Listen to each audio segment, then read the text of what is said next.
If we go strictly by canon, then the only elves that we're ever made privy to in the Harry Potter universe are house elves, beings bound to magical servitude, owned by wizarding families, and expected to obey without question.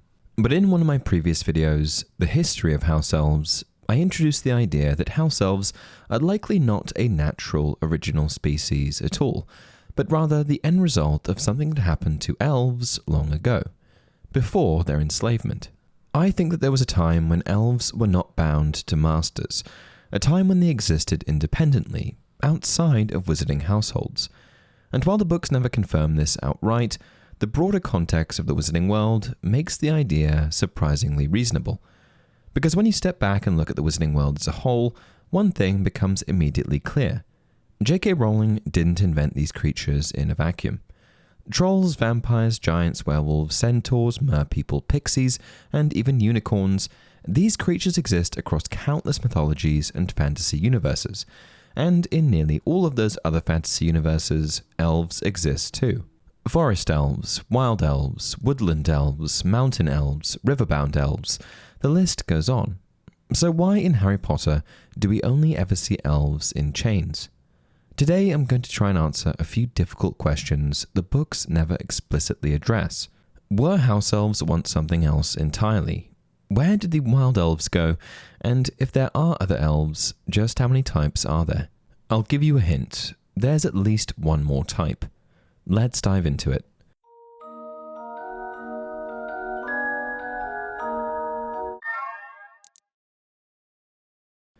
Hey everyone, welcome to another installment of Harry Potter Theory. Before we go any further, let's first establish the origins of the only elves we're explicitly aware of, house elves. They're first introduced in the Chamber of Secrets, when Harry meets Dobby, the Malfoy family's house elf. Through this introduction, we discover that the upper class of the wizarding world all seem to own house elves, elves who are magically bound to serve their masters and work in servitude for well-to-do wizarding families without compensation. Their tasks range from cleaning to cooking and running errands, all without question. And in the Goblet of Fire, at least in the novel version, we're introduced to even more house elves, the ones employed by Hogwarts. Standing at a diminutive height, measuring around 2 to 3 feet, house elves possess petite and slender bodies. Atop their tiny, bald heads, they have large, bat-like ears. These ears are not just for show, mind you, they enable house elves to detect even the faintest of sounds, making them excellent at fulfilling their duties and ensuring they are ever alert to the needs of their masters. They can often be seen wearing small pieces of fabric resembling tea towels, and can only be freed from their servitude through an ancient and magical bond called the giving of clothes. But don't let their small stature deceive you, for their magical powers are far from small. In fact, from what we've seen in the Harry Potter series, it almost seems like they're more powerful than a lot of witches and wizards. And one of the most defining traits of house elves is their unwavering loyalty to their masters. They take their role seriously, so seriously in fact, that they're willing to go to extreme lengths to carry out their duties. This loyalty reflects a deep sense of honor and commitment that runs through their culture. But at the same time, the relationship between wizards and house elves raises some pretty uncomfortable ethical questions. From the outset, it's clear that the very existence of house elves is built around servitude, with many bound into a form of magical enslavement, passed down from one generation of a wizarding family to the next, like inherited property. And this is where things start to get interesting, because as familiar as house elves are, they're also the only type of elf the books ever show us directly. And that raises an obvious question. If this is what elves are now, what were they before? There are lots of fan theories out there, but one of the most popular introduces the idea that house elves were actually created by Wizardkind, magically engineered for the express purpose of serving magical high society. But the problem with that theory, at least to me, is that elves are an ancient, well-established race across countless mythologies and fantasy worlds. If J.K. Rowling had invented a wizard-made servant species from scratch, it seems unlikely she would have repurposed a creature so deeply rooted in broader folklore. More telling still is the name house elf itself, which strongly implies the existence of other kinds of elves. And if other elves once existed freely in the wizarding world, it becomes far less likely that house elves were ever an artificial creation. A more compelling theory to me is that house elves were not created, but domesticated.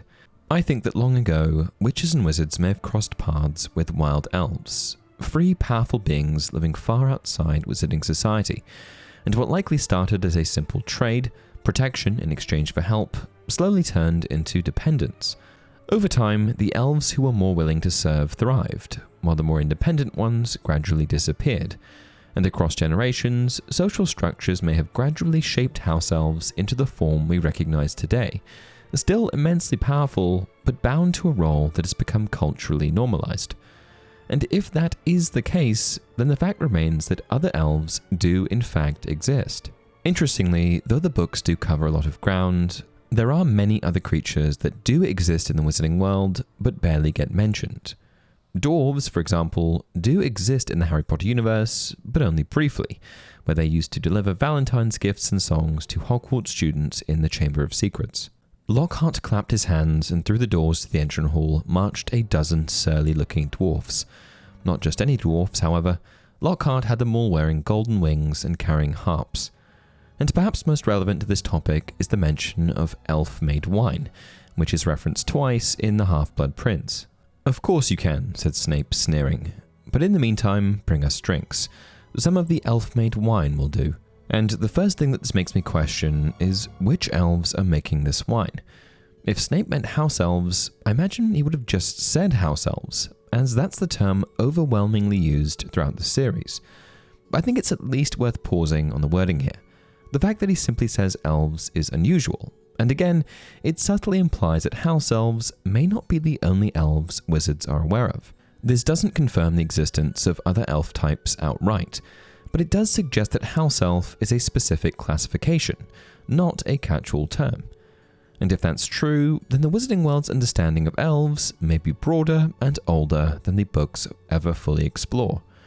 And what really stands out to me is that elves, at least the ones we know, are completely different from other magical creatures in how they've been absorbed into wizarding life. Nearly every other intelligent magical species in the wizarding world maintains some degree of independence. Goblins control their own institutions and laws. Centaurs actively reject wizarding authority, and merpeople live entirely apart from human society, governing themselves beneath the water. But elves, specifically house elves, are different. They exist almost entirely within wizarding homes, tied directly to wizarding families rather than to a community of their own. We never see elven settlements, elven leadership, or even elven culture operating independently of wizards. And that lack of independence is reflected in the language. If house elf were synonymous with elf, there'd be no need for the qualifier at all. Goblins aren't bank goblins, and centaurs aren't forest centaurs. The term house elf implies a specific role, not an entire species. So when the books drop that qualifier, like with elf-made wine, it hints at something broader. Elves who exist beyond domestic service. We never meet these elves directly, but their fingerprints are still there, in the language, in the classifications, and in the odd little details the books leave behind. Which leaves just one big question. What other elves are there? Be forewarned, we're getting into pure theory territory here. This is not canon, nor am I stating these things as facts. However, this is a theory channel, so I hope you're ready for me to drop some new elves on you. When most people hear the word elf, at least outside of the context of Harry Potter, they picture a very specific kind of creature. Tall, elegant, near-human beings with long lives, ancient kingdoms, and a kind of quiet nobility. That image doesn't come from folklore originally, but from modern fantasy. Most famously, The Lord of the Rings, which shaped how elves are imagined today. And I want to make it clear right away that I don't believe that version of elves meshes well with the wizarding world. Harry Potter rarely presents magical beings as idealized or better versions of humans. Instead, Rowling's creatures tend to be stranger, smaller, more morally complicated, and far more grounded in older European folklore. Tolkien's elves, by contrast, are portrayed as elevated beings, physically graceful, intellectually superior, spiritually refined, and effectively immortal. They're master craftsmen, master warriors, and master scholars, possessing wisdom and restraint that humans can rarely match. There's simply no way these types of elves could exist in the wizarding world and not be integrated into the story. And so I suspect that if other elves exist in this universe, they likely wouldn't be Tolkien-style elves at all. Instead, I think they'd likely be closer to older mythological elves. Elusive, folklore-rooted beings defined by where they exist or what they do, rather than by grand civilizations or political structures. These would be the kinds of elves tied to forests, workshops, vineyards, or other hidden spaces, rarely seen, rarely documented, and content to remain on the margins of the wizarding world rather than within it. And through this lens, house elves begin to feel less like the default form of elf and more like a very specific outcome. Not what elves are, but what happens when one branch of a magical species becomes fully absorbed into wizarding society while others remain outside it. I do think there's more to Elvenkind than the books ever show us outright, and if that's the case, here are my top 3 theories for the kinds of elves that would actually make sense in the wizarding world. First, forest or wild elves. In Celtic and Norse mythology, elves are often tied to forests, hills, and ancient natural spaces, reclusive, magical beings who avoid human society altogether. These elves aren't rulers or scholars. They're guardians, tricksters, or simply inhabitants of places humans aren't meant to fully understand. In the Harry Potter universe, elves like this could easily exist in deep magical forests or protected regions, deliberately avoiding wizards in much the same way centaurs do. Their absence from the story wouldn't mean they don't exist. It would mean they don't want to be involved.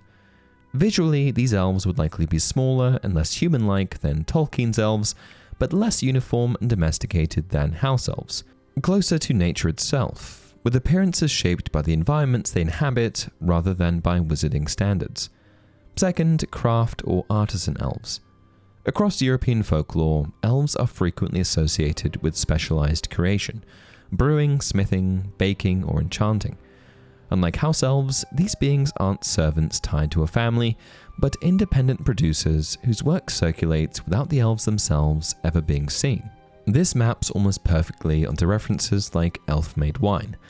Rather than house elves tending vineyards for wizards, it suggests elves who produce magical goods on their own terms, interacting with wizarding society only through what they create. Physically, these elves would likely appear smaller than humans, but more varied than house elves, less uniform, less domesticated, and subtly uncanny, with features that feel shaped by long isolation rather than by wizarding life. And finally, hearth or household spirits, the ancestors of house elves. In many traditions, domestic elves or spirits are originally tied to places, not people, homes, halls, or estates. Over time, those relationships can shift from mutual coexistence to obligation. In the wizarding world, it's easy to imagine these hearth-bound elves slowly becoming attached not just to houses, but to the families who owned them, eventually giving rise to what we now call house elves. In that sense, house elves wouldn't represent all elves, but a single lineage shaped by proximity to wizarding power. If other elves exist in Harry Potter, like I've theorized, then I really don't think that they'd be obvious. They'd be scattered, local, and easy to overlook.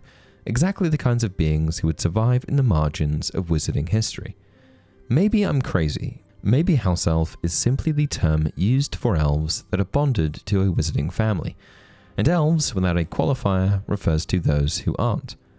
But if that's the case, then even under that interpretation, the distinction still matters, because it quietly suggests that not all elves are, or always were, meant to exist inside wizarding homes. That there is, or once was, an elven existence outside of servitude. So whether we're talking about different kinds of elves, or simply different conditions under which elves live, the language still points to the same conclusion. House elves are not the default. They're the result of a relationship with the Wizardkind, one that reshaped what elves became, and quietly erased what they may have once been. And that's it for this video. What do you think? Are there other elves out there, or am I getting ahead of myself here? Let me know down in the comment section below. And if you enjoy the content, please like the video and subscribe to the channel. Until next time, remember, it does not do to dwell on dreams and forget to live.